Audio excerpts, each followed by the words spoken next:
And I would like to welcome everyone to the Winter 2021 George E. Danis Eastern Mediterranean Security and Diplomacy Seminar. The Institute of Eastern Mediterranean Studies, in cooperation with the Konstantin G. Armakolas Chair for Hellenic and European Studies, the Fletcher Initiative on Religion, Law, and Diplomacy, the Department of International Relations of the National University of Political Studies and Public Administration in Romania, and the Institute of International Relations in Athens will be hosting this week-long program of focused lectures, presentations, and panel discussions. This one-week program will bring experts from different regions in 3 sets of presentations and panel discussions aimed at assessing a changing America and a dynamic Eastern Mediterranean. This seminar will address the multifaceted intersectional issues that explain the significance of the Eastern Mediterranean in regional, trans-regional, and global terms by considering issues such as climate change, migration, energy resources and security, religious and cultural identities, soft power, public health pandemics, and inter- and intrastate relations, with country experts from cases around the Mediterranean basin, the Middle East, and the transatlantic space. The seminar will introduce students to the historically grounded significance of the Eastern Mediterranean for contemporary US foreign and security policy and for key global trends in the 21st century. Our panelists this week come from different countries of the region, as well as various different backgrounds. We have a mixture of policymakers, diplomats, and academics. The full program is available once you are registered for the conference. So today, I have the distinct pleasure of introducing our facilitator for today's event, Dr. Kaplan Hassanoglu. Dr. Hassanoglu is a professor of philosophy at Emmanuel College. Now allow me to introduce our panelists for today's event. First, we have Dr. Ioannis Armakolas. Dr. Armakolas is the Senior Research Fellow and Head of the Southeast Europe Program and Assistant Professor at the University of Macedonia. Next, we have Ms. Alexandra Voudouri.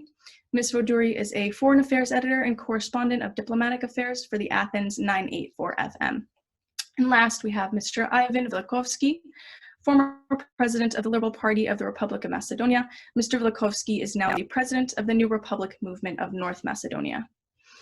Before turning the microphone to our speaker, I want to let everyone know that I will act as the host of this event and will guide the Q&A, which will follow around a 45-minute panel discussion. The duration of our program will be about an hour and 30 minutes. I would like to ask everyone to turn off their microphones. If you have any questions, please use the chat function or raise your hand. We will try to answer all questions at the Q&A portion. It is wonderful to have everyone here today, and we hope that we have an amazing and productive discussion. With that being said, I yield my time, and I will allow our presenters, panelists, and Dr. Kaplan to take the floor.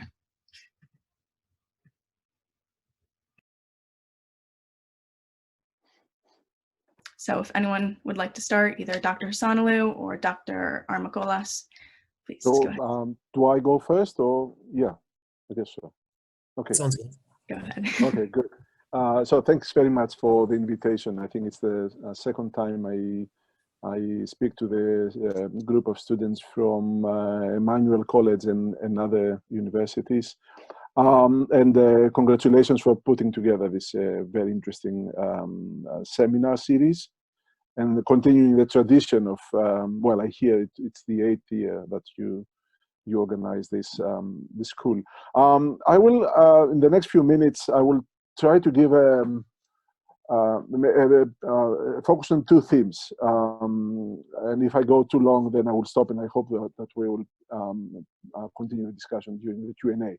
One theme will be offer some key observations or some key elements to understand the Prespa agreement and how we reached that point to sign the agreement to have the signing of the agreement between the 2 sides. And the second part will be to see a bit more broadly the significance and implications of the agreement for the region of the Balkans. And starting with the first point, when it comes to the key elements to understand the Prespa agreement, the first point would be about the impetus. So what was the impetus for starting the accession, for starting the negotiations between the 2 sides that reached the agreement? And I would say that for the main impetus was from the side of North Macedonian leadership.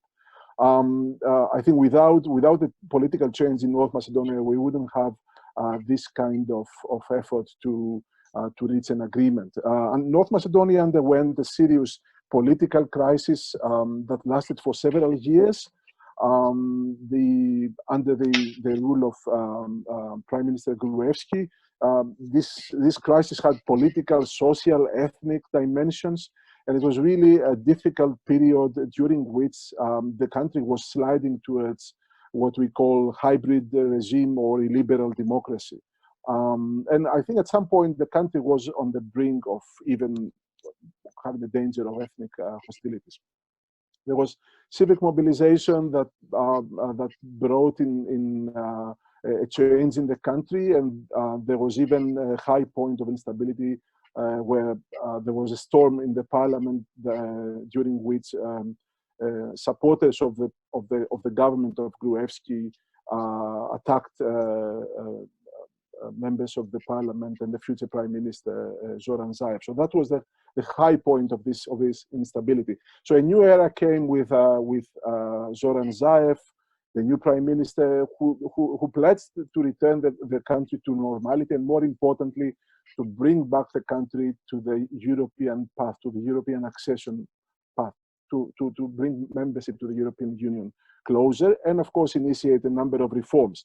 And to start this process of reforms and joining the European Union eventually, and what was necessary was a rapprochement and finding a modus vivendi, an agreement with Greece and North and Bulgaria. The second point about for understanding the agreement, I think, is, and this is a key point, is the rationale for the two sides. And it's not really obvious to outsiders why it was important for the two sides to resolve the problem. My argument is that the two sides have reached, even though it was not visible to everybody, including the public opinion in the two countries have reached a kind of mutual helping stalemate, because of which they couldn't move forward, and both sides were actually on the losing end in this dispute.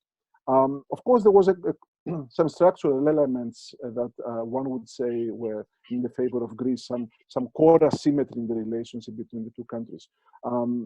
Greece was blocking, because of the name dispute, the process of North Macedonia joining EU and NATO. Despite this being a very high-profile diplomatic move, Greece had actually borne the cost over several years, and in some sense, it was not really under pressure to resolve the dispute with back then former Yugoslav Republic of Macedonia. In fact, its position was pretty much vindicated as a result of the political downhill that the country was taking North Macedonia due to the rule of Prime Minister Gruevski. So for Greece, there was no major cost in keeping the dispute open. And of course, for Fyrom, in order to join EU and NATO, it had to pass it had to agree with Greece. It couldn't do otherwise. But on the flip side, there was some serious advantages on the side of North Macedonia also that would lead Greece also to wanting to find a solution. Fyrom is a name that we use very much in Greece. We used very much in Greece, and it was the official name of the country in the UN or in the EU. But everybody else used to know this country as Macedonia simply. So in a sense, in the international arena, in the international discourses, in the minds of people internationally, when we used to say Macedonia, that meant the country to the north of Greece. And in that sense, despite its disadvantageous position, Fyrom or North Macedonia had won the battle of diplomacy, in a sense, with Greece, because it had managed to secure that everybody would call this country Macedonia. So in a sense, this was a kind of defeat for Greece. Greece would have to find a way to pressure North Macedonia to reach an agreement. And there was no other way to do that without instrumentalizing, in a sense, the desire of Fyrom, North Macedonia, to join EU and NATO. So this is the mutual hurting stalemate. For Greece, continuing this problem was not the optimal solution because, of course, the Fyrom was dominating internationally within Macedonia, and for Fyrom, in order to begin the accession negotiations with the EU and gain membership to NATO, it had to find a way to agree with Greece. So this was the rationale for both countries. I think for the leaderships of both countries, there were incentives both domestic and international. I'm not going to go into details about this. The different sets of incentives and different sets of political dividends, both domestic and international, for the leaderships of the two countries. The most obvious one for North Macedonia was, of course, the promise of Euro-Atlantic integration. And in fact, if the reform process for North Macedonia government would be successful, and a dominance of this political dominance for several years for the leadership of the center-left party of SDSM of Zoran Zaev. And I think it's important to stress that these dividends worked because the leaderships in both countries decided to take this path.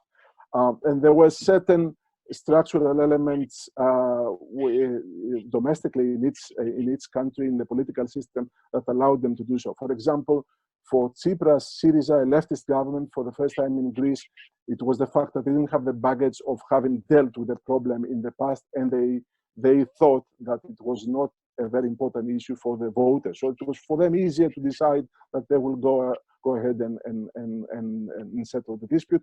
And as for Zaev government, it was a very difficult compromise. The voters did not like it, but at the same time, they disliked even more the terrible crisis the country was in during the previous government, and they wanted to unblock reforms to start the accession process to join the European Union. So in a sense, there was an element of transformation, transformative leadership on the part of both countries.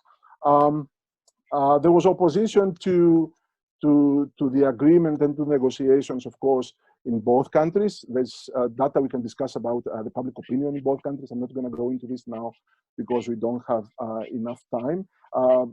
Let's say, to put it in simple terms, this was a very unpopular agreement in both countries. Obviously, North Macedonia, because they changed the name of the country, they changed the constitution, and the agreement included many other provisions that were not very palatable to the people. But for the Greek side also, Greeks were not ready to accept, and they were not prepared by the government or the media that at some point they would have to compromise on this issue on which they thought they were absolutely right, and they had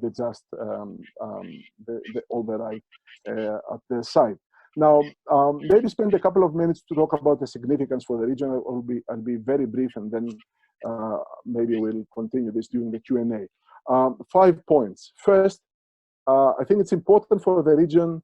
The region, in the last 30 years after communism, Southeast Europe has been seriously damaged, injured politically, and in many other respects economically, as a result of the wars of the 1990s, a period of tragic violence and nationalism. And of course, the name dispute was not part of the terrible wars of Bosnia, Croatia, etc., but it was one of the iconic disputes that came after the collapse of Yugoslavia. So resolving this dispute is ticking a box in the process of a very long, decades-long effort to stabilize and normalize this Southeast Europe.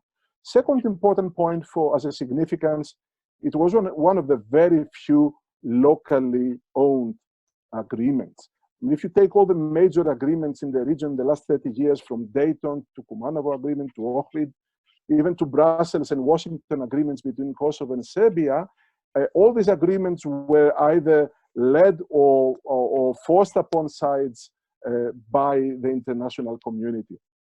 And here you have an agreement between Greece and North Macedonia, which of course was initiated, negotiated, and reached by the two sides. Third point, I think the agreement shows the power of European integration. I think it's pretty obvious that it would have been impossible to have an agreement between Greece and North Macedonia without the incentive of North Macedonia joining the European Union. It would have been impossible for Greece to pressure North Macedonia to reach an agreement without offering the incentive that eventually they would join the European Union. Fourth point, the agreement deblocked the process of North Macedonia joining the European Union.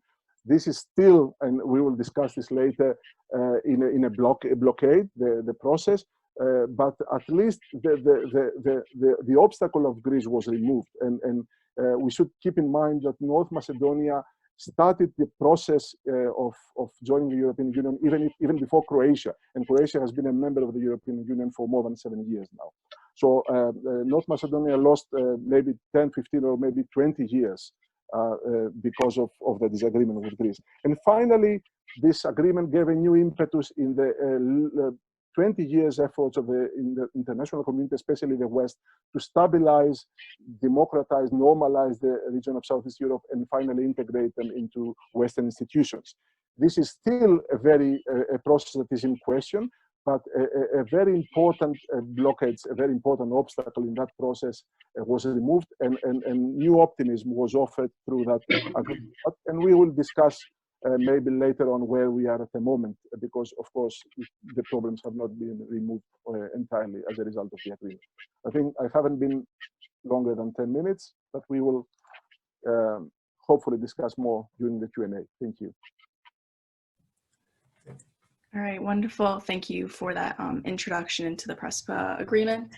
Ms. Voudouri, if you'd like to hop in and just talk about its implications now, that would be wonderful. Thank you. Hello, everyone. I would like to, on my behalf, to thank Professor Petros Vamvakas, Director of the Institute of Eastern Mediterranean Studies at the Emmanuel College, and of course, the institutions that co-organize this very interesting event and seminar, for the opportunity to talk about the Prespa Agreement, the major diplomatic achievement of countries in the Balkan region in decades, and one of the European success stories as well. Well, Dr. Armakolas has already explained thoroughly the significance of the Prespa Agreement for both countries, that is Greece and North Macedonia, as well as for the Western Balkan region. I will try to be, on my behalf, I will try to outline the main reasons behind postponements and delays in terms of the implementation of the Prespa, but I will also explain why this has not affected in any case the good atmosphere during talks and regular contacts officials from both governments have, and a little bit about these prospects of bilateral relations and the role of the media.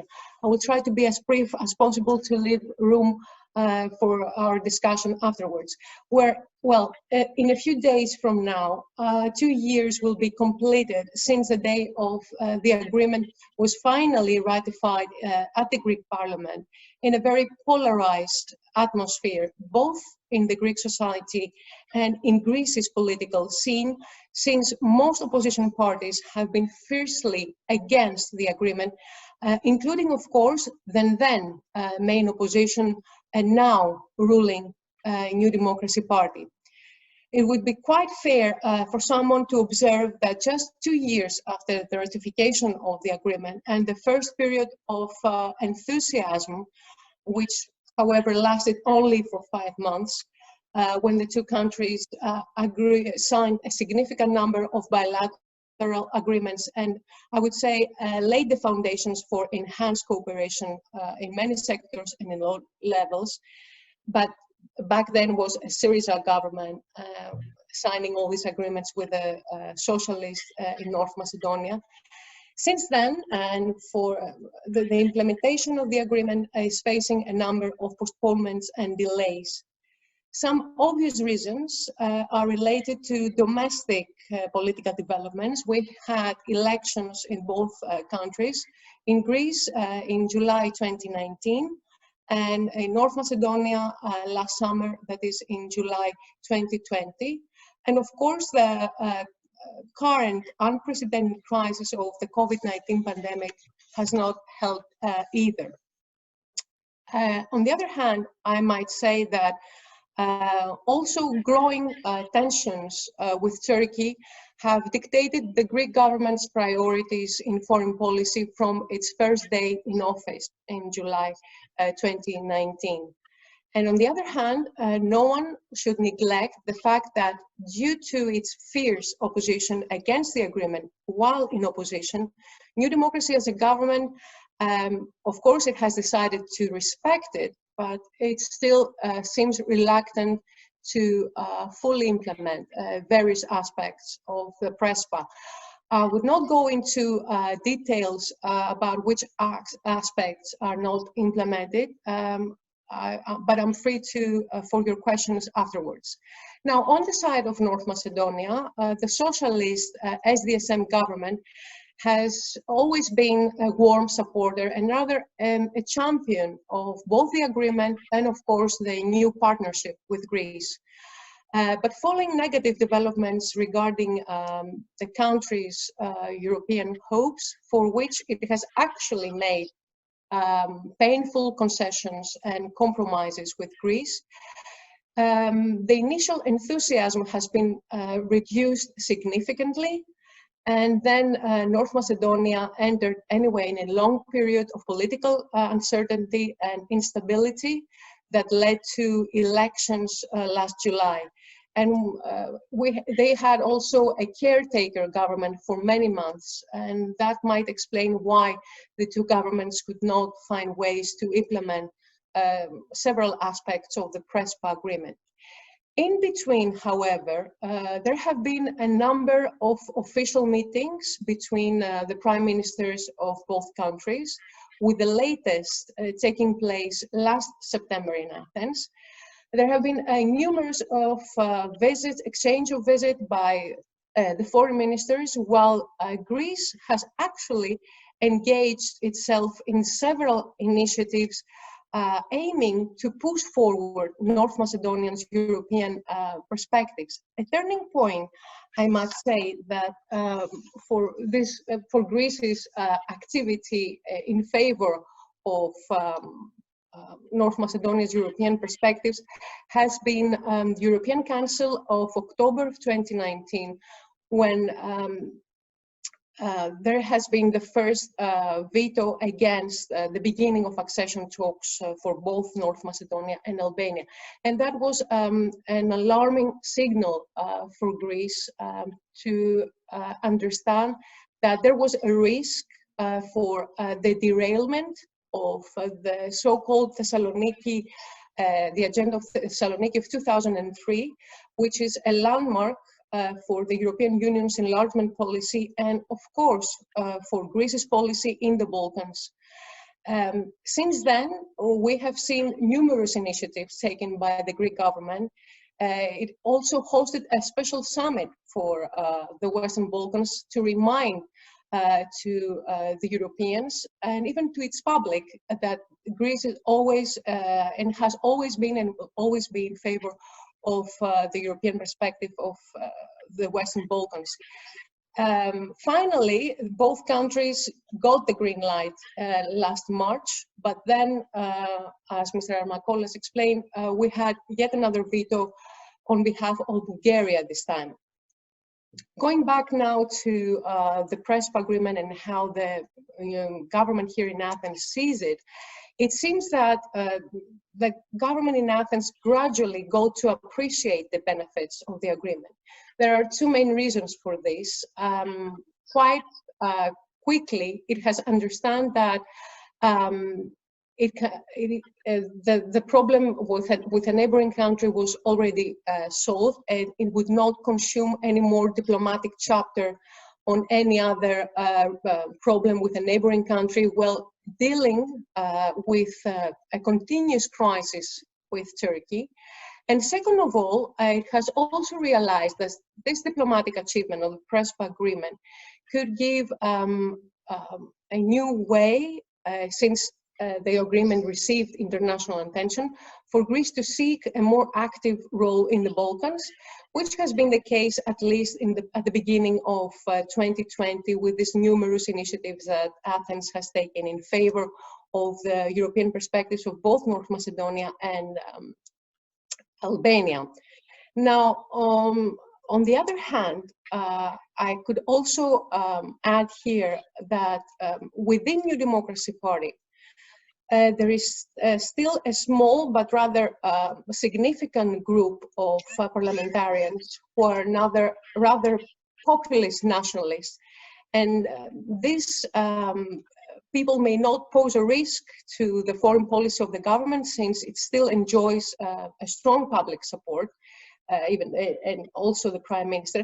But these people have been the reason why, for instance, the Greek government tabled 3 new memoranda of cooperation with North Macedonia in Parliament, but these memoranda have not yet been ratified. And one of them, actually, it's really important because it will give, on behalf of Greece, to North Macedonia the know-how to accelerate its accession talks whenever these begin with the European Union. Now, the media, since I'm a journalist, I could say that they have not played any significant role in changing the mood of the public, either towards the agreement or in general for the neighboring country. However, the majority of the mainstream media outlets have already at least started using the name North Macedonia instead of the derogatory terms Skopje, that they used to refer to the country, or Skopjans to refer to the public in North Macedonia, since more and more Greek officials, including the Prime Minister and the foreign ministers and other officials, have started using the name, which has not been the case at the beginning of the government of New Democracy. Unfortunately, there is significant low or no coverage of issues related to the European perspectives of North Macedonia, or any stories that could help the Greeks better understand their neighbors. Media reports often tend to highlight only negative developments related to the implementation of the agreement. Now, overall, and despite delays in the implementation of the agreement, the two governments have at least already accomplished to build a trusting relation with exchange of visits and regular contacts on various issues. In fact, tomorrow we are expecting Foreign Minister Bujar Osmani here in Athens. He will meet not only with his counterpart, but also with the Prime Minister and the President of the Hellenic Republic. And for the first time, I actually realized that this is normal, which has not been the case before some months ago. I mean, the visit of a foreign minister from North Macedonia for the Greek media, it's just a normal thing. And actually the pandemic has helped the two governments come closer, seeking ways to cooperate. And in fact, Greece is actually looking ways to help even with the campaigns, the vaccination campaigns in its neighboring countries. So overall, despite the delays and the postponements, the relation between the two governments has grown steadily and in a positive direction. But I think, in my view, the Greek government needs to take bolder steps in protecting and securing, excuse me, the European perspectives of North Macedonia, because it is not only problematic due to the direct link between the implementation of the agreement, which has a link between the implementation and the process of the negotiation process with the EU, but also because it poses a risk for the wider stability and security in the region. And I will leave it there. Thank you. All right, thank you, Ms. Voudouri. Let's see, Mr. Velichkovski, if you'd like to go next. Yes, of course. Thank you for having me here with this possibility to address your students and the participants in general. I'll try to be as focused as possible because most of the topics I wanted to cover, of course, were covered by previous panelists. So I will start with the assessment that actually the Prespa agreement is more than just an agreement between two states and less than a panacea model for all Balkan disputes. It is a result of international and especially American diplomatic involvement in the shaping of this part of the Balkans and the Balkans in general in the last 30 years, and in these terms in the relations between North Macedonia and Greece. In a broader historic interpretation, I hope your students might find it interesting. You can even consider it as a competition of the doctrine of the US President Wilson on self-determinations of the peoples after 1918 and on the values defined in the Atlantic Charter in 1941 for this part of Europe. So that's why I would say that not only it was fostered by the international community, especially with diplomatic contribution from the United States, but it was also an example of the functionality of transatlantic cooperation, and it emphasizes the significance of this transatlantic cooperation. And it proved that actually, as long as this cooperation exists, the Western Balkans and the Balkans in general remain a field of cooperation and stability. Yes, burdened by history, of course, but still driven by the strive for prosperity.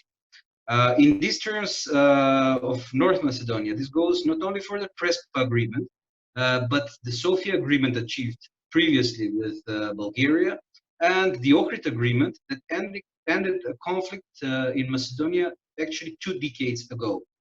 So I would emphasize again that once this transatlantic guard and focus on Western Balkan drops, not only regional but also Eastern meddling increases.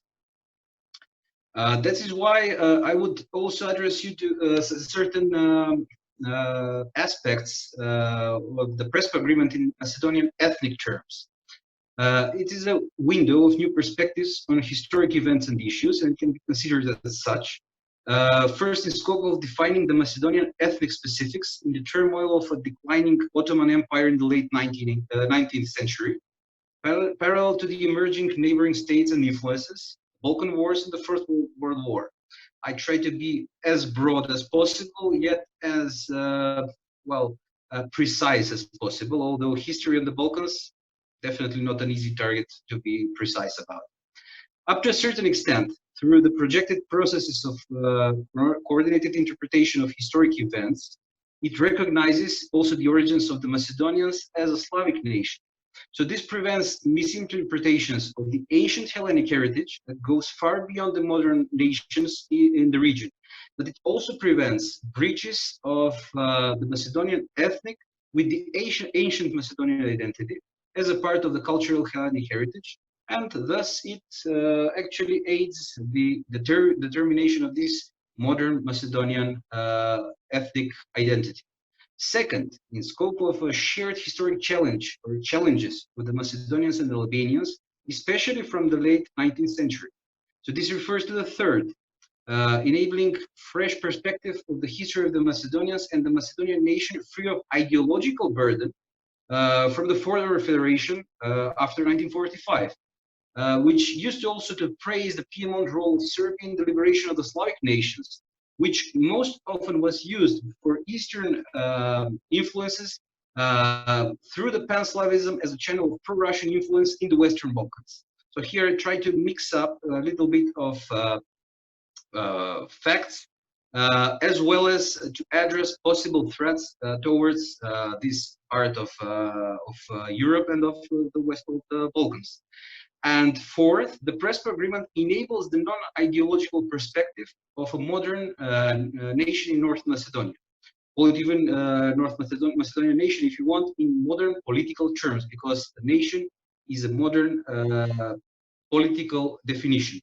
Unlike Macedonia up to 1990, this nation can now be free of playing a role of a broad garrison of some 27,813 square kilometers, entrapping Macedonians and Albanians in guarding the southern Yugoslav border opposed to Albania, Bulgaria, and Greece, as it was projected up to 1990.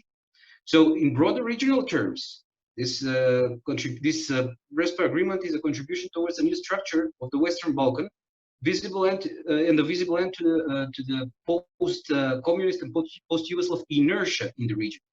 In broader regional terms, this ensures visibility of this new structure, which enabled this inertia enabled Eastern meddling in the Western Balkans, starting from the Republic of Srpska in Bosnia and Herzegovina through Montenegro up to North Macedonia. The events Mr. Armakolas referred to in 2016-17 actually can be brought up to that level. North Macedonia now gains the possibility of projecting itself also as a meaningful and useful crossroad of this part of the Western Balkans and of the Balkans in general. And as a NATO member state, it also gives possibility and asks for Skopje's responsibility to play its role as a partner of stability in this part of the region. Because ever since its independence, North Macedonia, Republic of Macedonia at the time, was a beneficiary of ensured NATO safety and security. So now I estimate that it's our role to export stability, aiding as much as possible our neighbors and allies. In these terms, we will need a government in Skopje to be aware of the challenges that will appear soon enough in the region regarding the resolution of the remaining disputes north of North Macedonia and in this part of the Western Balkans. And this is now our shared responsibility as not only as beneficiaries of NATO security, but also of allies within NATO. This contribution towards a new structure of the Western Balkans means that we must understand that now, within these joint NATO borders, North Macedonia borders are actually including the borders from Durrës in the Adriatic to Varna on the Black Sea and to Thessaloniki in the Aegean Sea, meaning that this country now is an ally of 29 other countries, starting from the US, Canada, UK, France, Germany, you name it. But equally as of Montenegro, Croatia, Albania, Romania, and the countries in the Western Balkan that are members of NATO, including, as I mentioned, Albania, Greece, Bulgaria, and Turkey, of course. It is such role that requires North Macedonia to insist on completing the Corridor 8 transportation and energy routes, meaning northwest, west, east, Albania, Kosovo, North Macedonia, Bulgaria, which along with the established one of the Corridor 10, Greece, North Macedonia, Serbia, makes a significant and meaningful point of the regional and continental communication and development. I would also like to emphasize the envisaged American role and international role in the signing of the Prespa agreement. It solved a 27 years old dispute between Greece and North Macedonia, which emerged ever since the independence of the country. So disregarding the facts that the Macedonian domestic public usually perceives Albanian, Bulgarian, and Greek political forces not interested in Macedonian independence, I would oppose that with as a prejudice with the facts, but I would state those in the question and answers part, because it will take additional time. Just to say that it was never opposed by Bulgaria, which recognized first North Macedonia, by Albania, which never denied its identity or existence.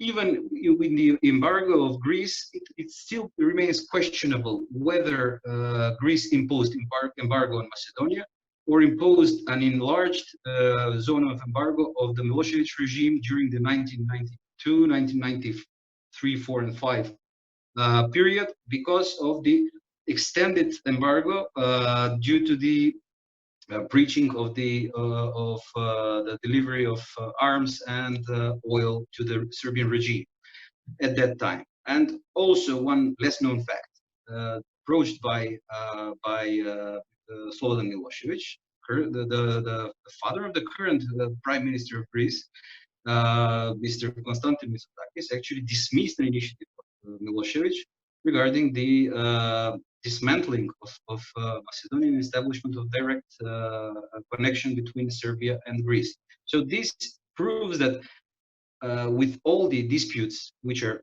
ongoing or seen, envisaged, there is always something, even something positive within this regional and neighborly relations, even in those challenging times. Also, regarding the American role, the role of the American diplomacy, especially in the signing of the Prespa agreement, one must remember and recollect that actually it was the American diplomacy that took the question of recognizing at the time the former Yugoslav Republic of Macedonia, as mentioned previously, from the European Council. And in 1993, actually, the country was recognized and became a member of the United Nations. It was the interim accord reached with a very significant role of American diplomacy, brokered through the United Nations mediator, that afterwards led towards the interim accord between Skopje and Athens. And then, following this development, actually we have the Prespa agreement, which consists many similar definitions on many issues, but also enabled now the establishment of full diplomatic relations between the two countries. So when comparing it, in 1993, it proves that the American diplomacy deblocked the relations opposite to the European approach of stalemate. And the same happened in 2018, completing the process and achieved the same effect, as I said, opening the way to North Macedonia's full NATO membership. So the common denominator in both cases is that for the US, it did not matter whether the cat was black or white, but as long as it was catching mice. And the Prespa agreement is also not to be perceived as a document per se, but as a continuum of several documents referring to North Macedonia functioning in domestic, regional, and international terms, under the same auspices and guarantees, with profound, sometimes less visible, but always well-sensed presence of international, American, and transatlantic diplomacy. Several documents referring to North Macedonia were signed and became a part of our political system. One was the Ohrid Agreement in 2001, targeting achievement of the collective and individual rights according to the modern values and international documents. Second is the so-called Tirana Platform, which reiterates the support of North Macedonia's unitary character by the parties of Albanians in North Macedonia, making the Great Albanian interpretations obsolete. And one must argue what is more important in the end in these terms of the effects of the Prespa agreement as well. Is it the spirit of the agreement or the techniques and mechanisms of implementing the agreement? Because this sets the question for both signatory parties. How can we avoid the negative experiences, such as the ones with the numerous European progress reports and lack of advance in the Macedonian and the Western Balkan EU integration in general? And how not to put the blame only outside of North Macedonia.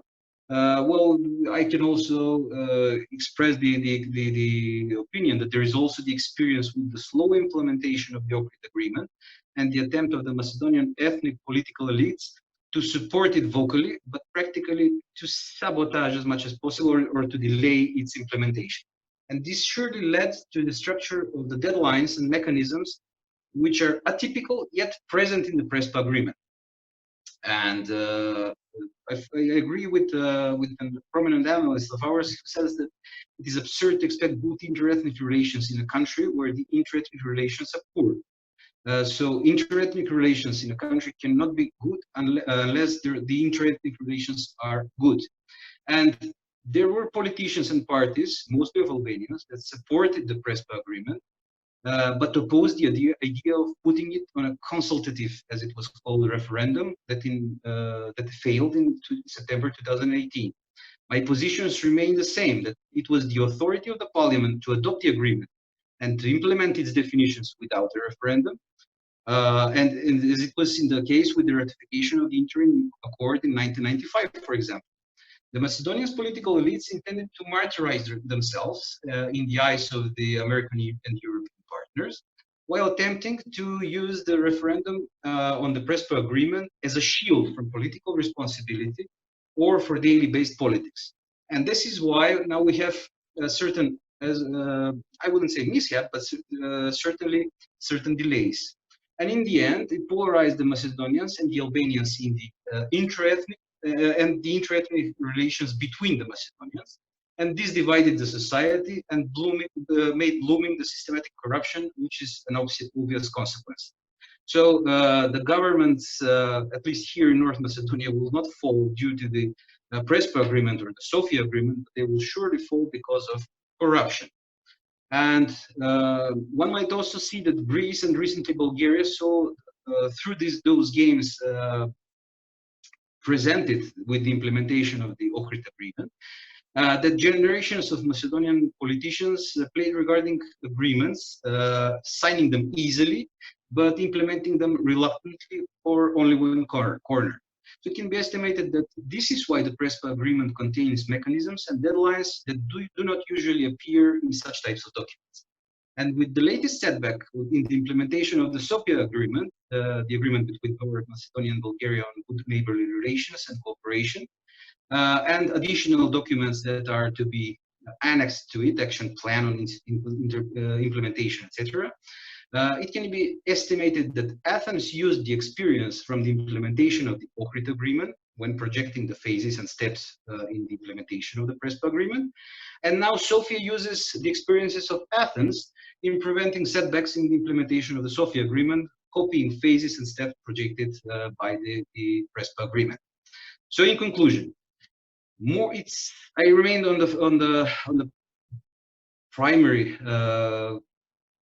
assessment that the Prespa agreement is more than just an agreement between two states and less than a panacea for all Balkan disputes.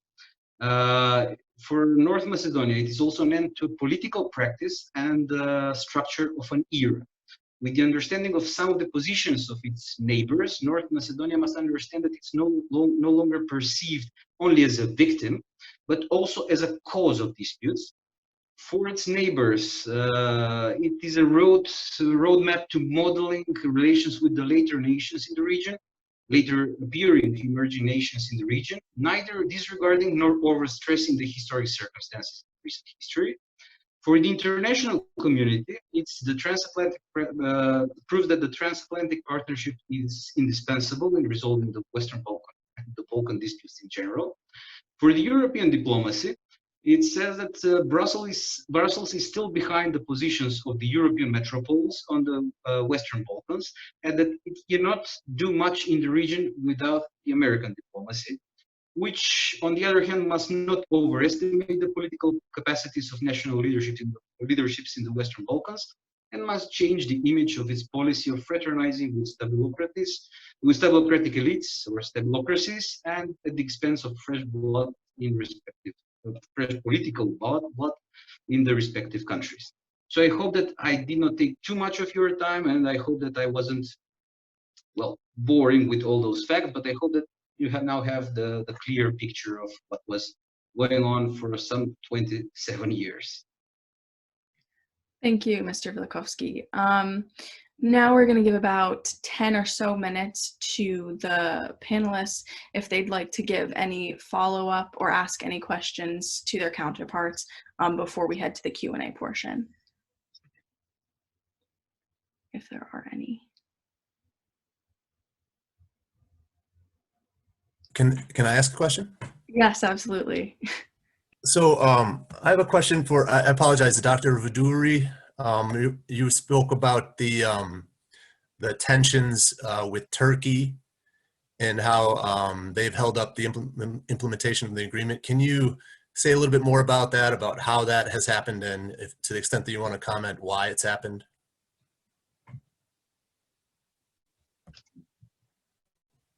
No, actually, thank you for the question.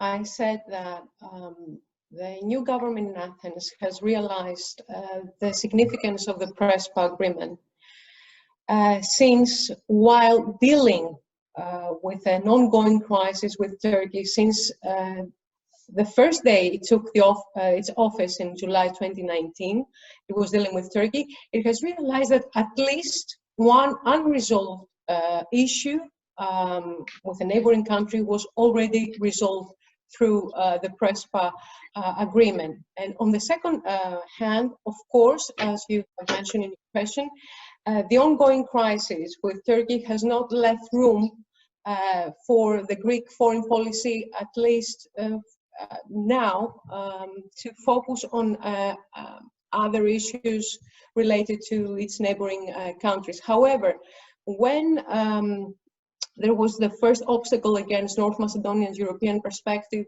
Greece was quite active at that moment, as I said, in the latest the last months of 2019 and at the beginning of 2020. The most important thing is, as I've mentioned, that it has come to realize at the very first moment since dealing with Turkey that at least it will not consume any more diplomatic chapter on an unresolved solution. And that was one of the benefits that New Democracy has being against the Prespa agreement. At least it has realized its validity while dealing with another neighboring country like Turkey. I hope I answered your question. Yes, thank you.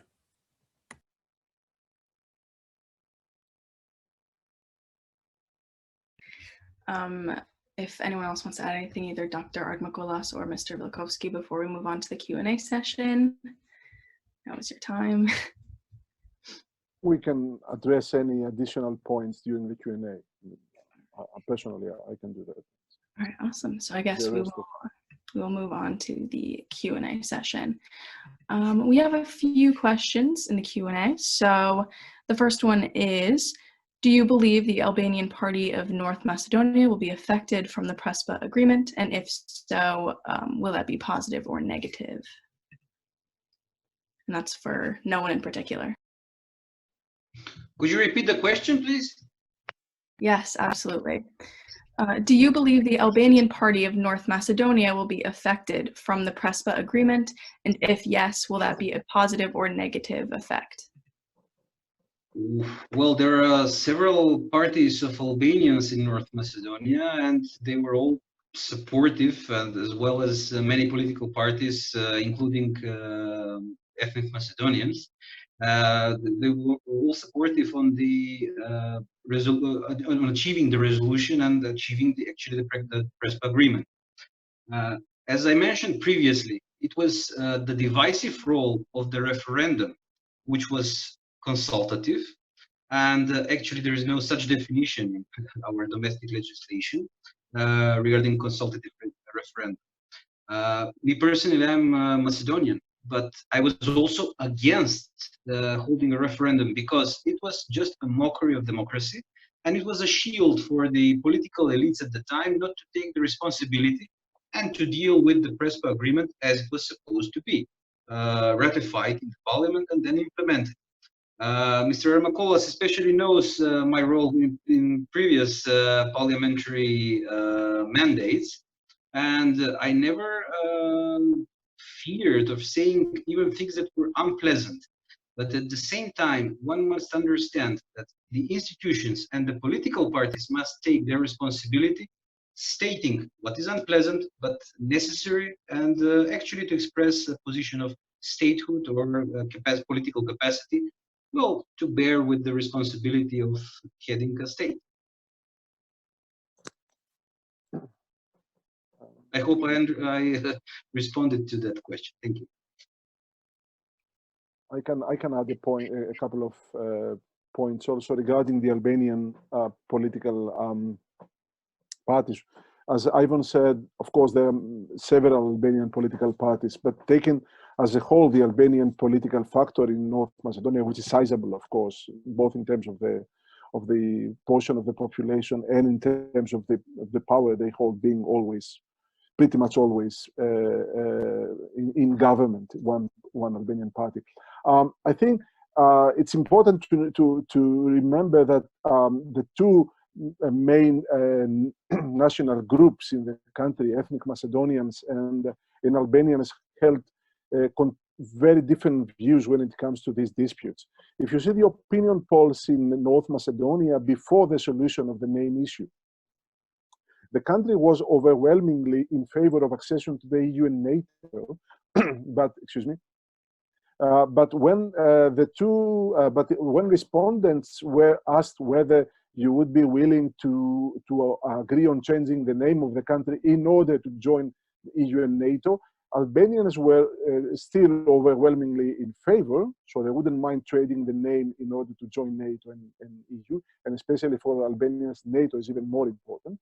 Whereas ethnic Macedonians were majority against.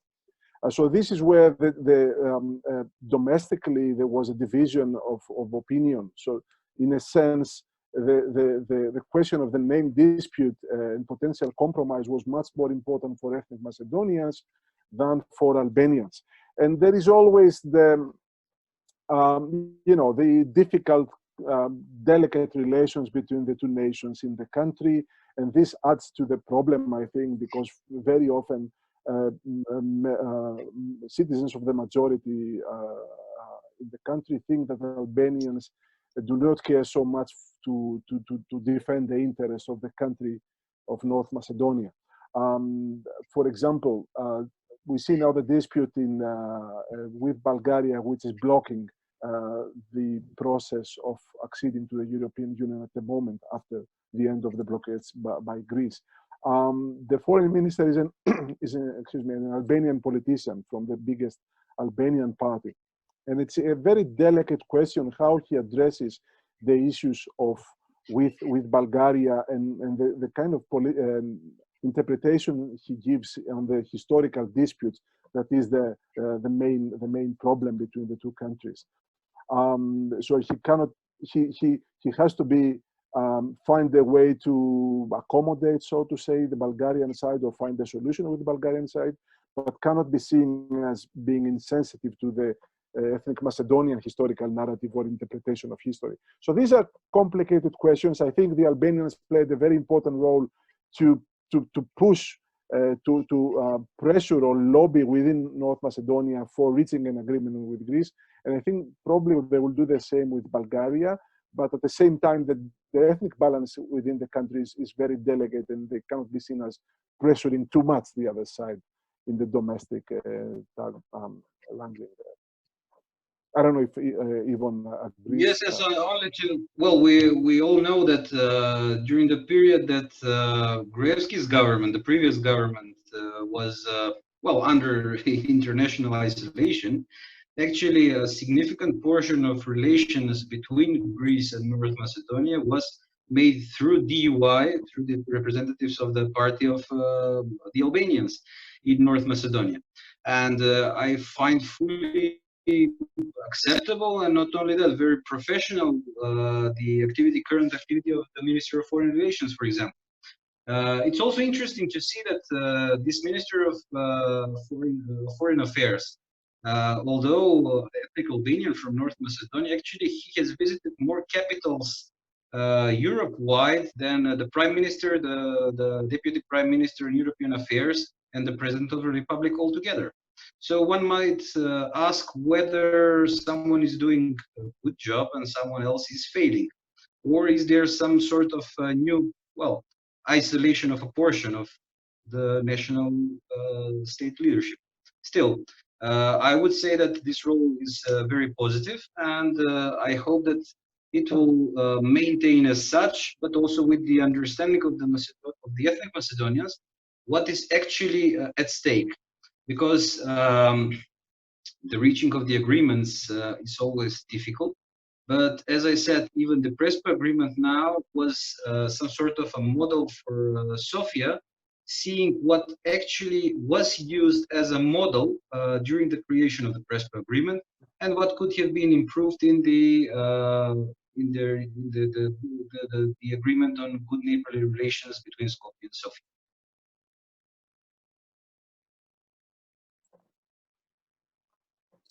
Right, thank you.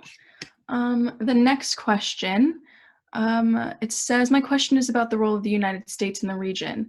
Do you think that the United States can play a constructive and impactful role in the region apart from assisting the NATO integration of the Western Balkans? And do the American interests in the region align with the interests of the EU? I can also reread that. It was a lengthy question. So who's? It's directed to everyone. So if everyone wants to. I can give it a go if you want. Um, let me start by first of all slightly disagreeing with Ivon when he overemphasized, in my opinion, the role of the U.S. I think it's important to acknowledge the role of the U.S. and the role of EU, of course, for facilitating during the difficult negotiation process for reaching the Prespa agreement. But I don't think it was really the decisive factor. I think it was the decision on the part of the political leaderships of the two countries to decide to press on with reaching an agreement. And you know, the U.S. wanted to resolve the dispute for decades, but the political will was not there on the two sides to resolve it. Once the will was there, they were the main drivers of the process. But of course, it is important that the Americans mobilized. I think maybe they mobilized even more during the process of transfer of power from Gruevski previous government to Zaev current government.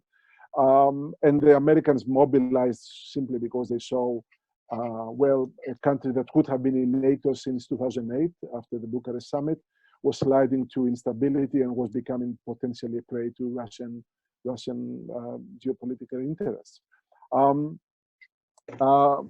having said that, I think also important to keep in mind, it's important to keep in mind that European integration was the structural factor that allowed this process to be finalized. As I said it in my intervention, but I'd like to stress it. It was the EU accession to the EU. It was the most important thing. I don't think it was NATO even. Without the promise of joining the European Union, which will happen, by the way, in maybe 5 or 10 years from now, not tomorrow, there was no a plausible way that Greece could pressure North Macedonia to accept on a name change, on changing its constitution, its historical narrative, and so on and so forth. So it's the process of European integration that allows for the settlement of disputes of this kind. So the structural element was the EU integration. Now the EU itself, when it comes to agency, when it comes to being actively in pursuit of facilitating role, was not as good as the Americans. But the structural conditions of the process of European integration process was key in my view. When it comes to alignment, I think they should be aligned, but during the Trump administration, we saw that there was disagreement over many other issues, many of them more important than the Balkans, and also in the Balkans, especially on the Kosovo-Serbia front, we saw that there was a non-alignment. Even the officials close to President Trump were flirting with the idea of land swap between Serbia and Kosovo. I think most European countries were against this idea, but I think with the new presidency in the US, we will see a realignment between the two sides, and that will be very important for for preventing further encroachment by Russia and China, and for helping stabilize the region.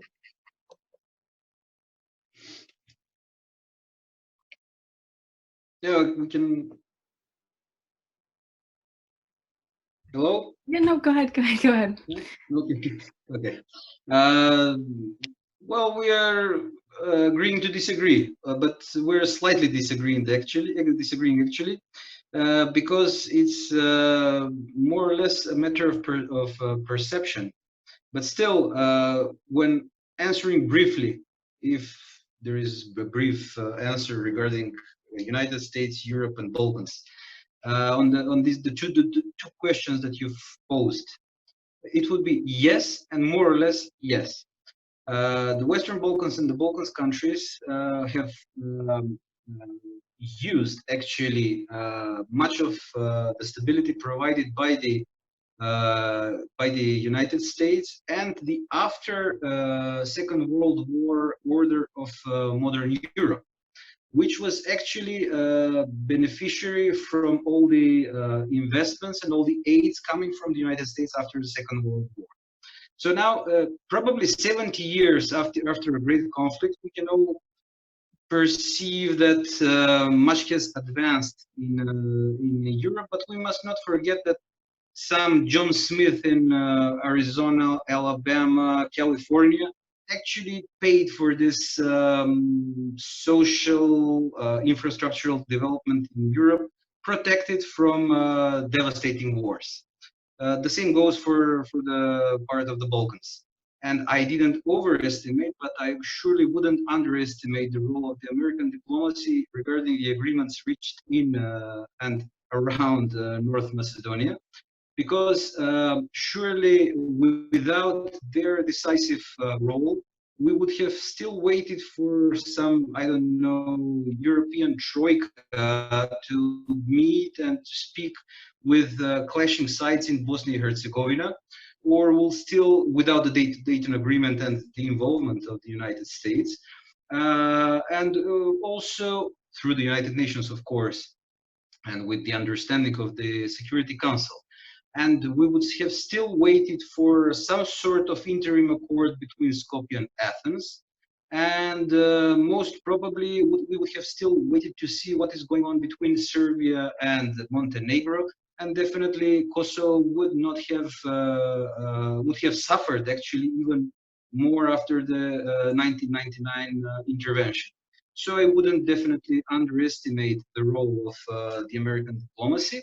And furthermore, whether the interests of the US and the EU actually go along, well, I'm sure that they go along far more than we can estimate, and yet, of course, we cannot expect that they're completely equal, especially when we have such turmoils, such as the ones now going on in Washington, or the differences and processes appearing with the Brexit process, after the Brexit process, with the new pandemic circumstances.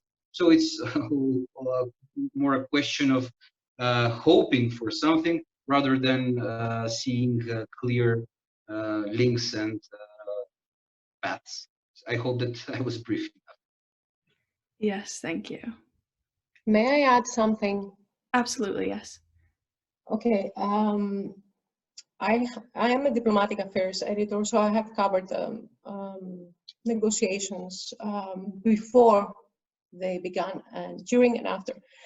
It is true that the United States were interested in a resolution between the two countries as soon as Zoran Zaev took over the government in Skopje, and there have been numerous contacts between the Greek government and the US government back then, between officials at a high level, with Americans noting that there is a change in the government in then Fyrom, and that Greece should take advantage of this opportunity to solve the issue. But during the negotiations, and there was no actually intervention by the US government. And we should not neglect the fact that the Trump administration was not that particularly interested in the region of the Balkans, of the Western Balkans, not even of traditional areas of US interest. I don't agree that there was an intervention by the US. The European Union was more involved in facilitating in some cases, but first and foremost, the Prespa agreement was the achievement of two governments, two foreign ministers that took over the negotiations and left a little bit aside the UN mediator, because otherwise, and I'm sure that in the end we can witness the result of the negotiations, these negotiations would have taken longer. But it was the political will of two governments and two premiers that actually gave this result, that is the Prespa agreement. I haven't seen any real involvement on behalf of the US during the negotiations. Afterwards, of course, they hailed and they welcomed very warmly the resolution and of the name issue, and actually they're more now interested in getting the two countries together through projects, energy projects, and other various projects in the northern part of Greece. But as far as the involvement of the United States during the negotiations, in what I have learned, there wasn't much. Thank you. Thank you. This next question is also for you, Ms. Voudouri. They ask, how can fake news for either side be combated now that the nationalist element in both countries is strong, especially online? And what message should media project in both countries in order to aid stability?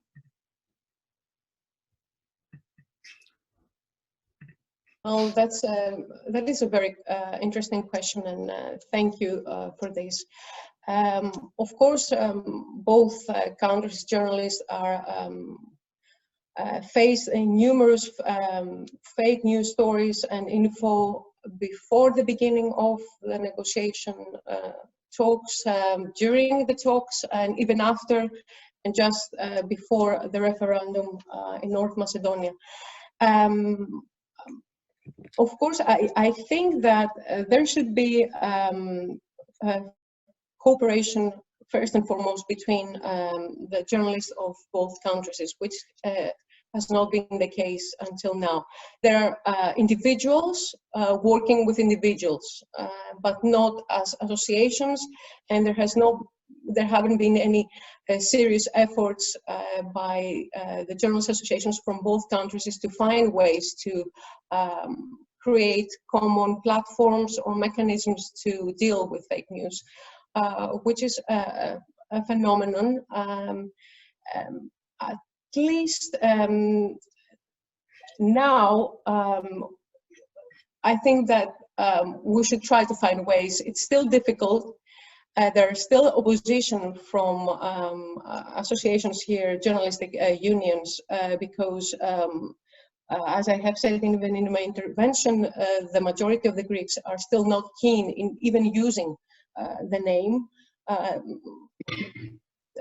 but I hope that in the near future the journalists will come closer and fight together fake news stories and other things that do not really help the countries come together.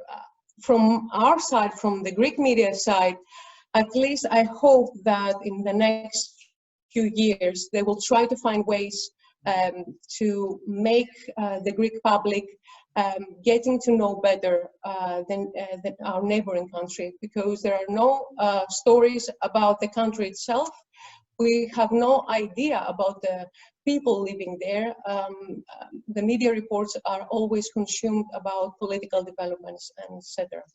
I hope that I answered your question. Thank you. Yes, thank you. This next question is addressed to Mr. Velichkovski, but of course everyone else can jump in. It asks, has the public opinion in North Macedonia drifted to a different direction against the agreement due to the setbacks that the country is now facing in the EU process?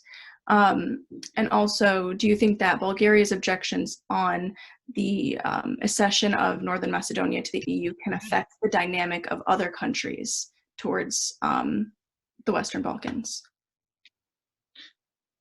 Well, there are two questions, but first to refer to the previous one, if possible, just with a brief remark. The traditional media are on decline, especially in North Macedonia, and the trust towards them is, well, becomes questionable.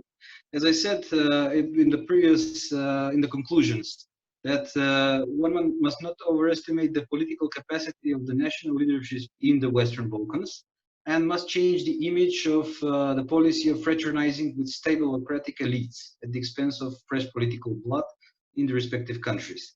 This goes for the treatment of the political elites in general, and as I said, no government will survive significant corruption schemes. The topics of agreements and their implementation will not lead towards the fall of a government, but corruption surely will, especially in this part of the region. Then referring back to the questions you've posed, the acceptance of the Prespa agreement has always run difficult, especially because well, it is not pleasant to change the name of the country. And of course, one may say that. But what was the goal to do so?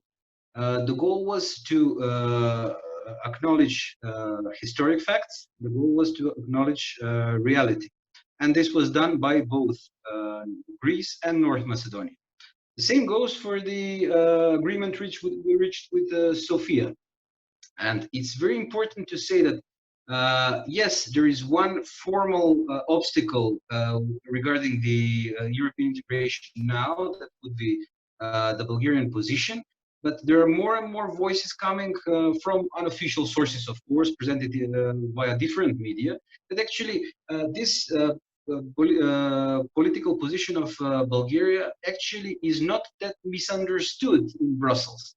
So previously, when the name dispute was on, you could have heard that, yes, what is the essence of the problem? It's absurd, etc., etc. But it seems that lots of history has concentrated on a small portion of our continent and of our region, and these things must be addressed. So I hope that the true solution can be found, but at the same time that there won't be a significant setback in the advancement towards the European Union. My position is that actually we should stick together with Albania as a North Macedonia and Albania, because I'm sure that there won't be a very big margin of EU enlargement and EU accession process support for one country only, but at least there should be some sort of wave created. Let us not forget that we're to start negotiations according to a new methodology, North Macedonia and Albania, and according to the previous methodology, Montenegro and Serbia are to continue their negotiations. So in this challenged European Union, as I said, after Brexit, now preparing for the departure of German Chancellor Merkel, it's definitely something that will take time. But as I said in one of my columns last month, North Macedonia should take the advantage of a small time margin with the establishment of the new American administration, and prior to the departure of the administration of German Chancellor Merkel. It will take transatlantic understanding once again to speed up the process and to overcome the current hurdles. But they are hurdles, they are not to be perceived only as permanent obstacles. And I hope that our neighbors will help us in this domain. Greece has stated that it will support, of course, the advancement of both North Macedonia and Albania towards the European integrations. Can I also comment on especially the second part, the second question, whether Bulgaria's objections or veto is actually detrimental to the process? I'm one of these people who think this is a turning point in the EU accession process, and if the Bulgarian veto stays on for a longer period of time, it will have very negative consequences. First of all, I think it's very unfair for a country that has done so much, including changing its name, its constitution, and many other things, not to be allowed to start accession negotiations. And I'm reminding that negotiations may take up to 10 years or even longer to actually join, or you may never join the European Union. Negotiations does not mean guarantee. So it's only starting the process of more serious reforms. And this is absolutely necessary also for Albania, that they start the more serious reforms that will come through negotiations with the EU. But further on about the Bulgarian objections, I see an important qualitative difference between the dispute with Greece, which was about, especially in my mind, the part of the historical narrative of North Macedonia, which was, I don't want to say fake, but it was a kind of a superstructure on the core identity of the country that was brought on, especially during the Gruevski years, this connection to ancient Macedonia, which was, I mean, very tentative to say the least. And I think it was easier for North Macedonia to accept, to sever the ties to this narrative. What Bulgaria is asking is actually touching on the core elements of North Macedonia and North Macedonia's identity, or ethnic Macedonians' identity. It will be much more difficult for them to accept it. And even more problematic, in my view, is the fact that Bulgaria is trying to impose a certain interpretation of recent history, including the Second World War. If we open this, if we allow this path to be followed, it's like opening the Pandora's box, because all the countries in the region trying to join the European Union, the remaining countries, the 6 remaining Western Balkan countries, have so many disagreements over the recent history. It will be impossible to see a finalization of the process of integration in the Balkans, European integration in the Balkans. If Bulgaria conditions North Macedonia's accession on reinterpreting the Second World War, then Croatia will condition Serbian accession on reinterpreting the 1990s wars. And then Serbia will condition Kosovo's entry to the European Union on reinterpreting the Kosovo war, and so on and so forth. It's never going to finish, and it will not happen. And the forces in Western Europe who are against enlargement in the Balkans are growing, are gaining more strength, and the best